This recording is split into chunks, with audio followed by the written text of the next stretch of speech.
نصلي على رسول الكريم أما بعد فأعوذ بالله من الشيطان الرجيم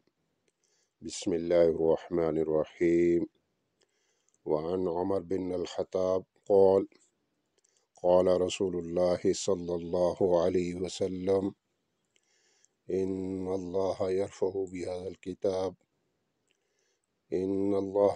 بهذا الكتاب أقواما ويضع به آخرين۔ حضرت عمر رضی اللہ تعالیٰ عنہ سے روایت ہے کہ نبی کریم صلی اللہ علیہ وسلم نے فرمایا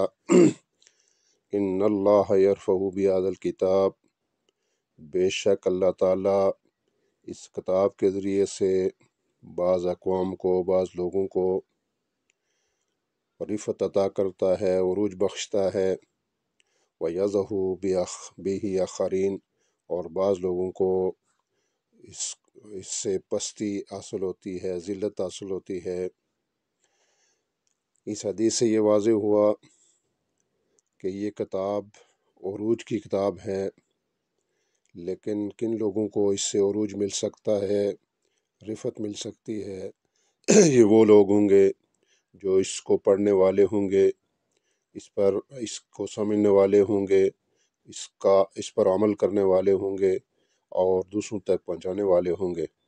لیکن جو لوگ ایسا کام نہیں کرتے، نہ اس کو پڑھتے ہیں، نہ سمجھتے ہیں، نہ اس پر عمل کرتے ہیں، نہ اس کو پھیلاتے ہیں، تو ایسے لوگوں کے لیے یہ کتاب ذلت اور پستی کا باعث بنتی ہے۔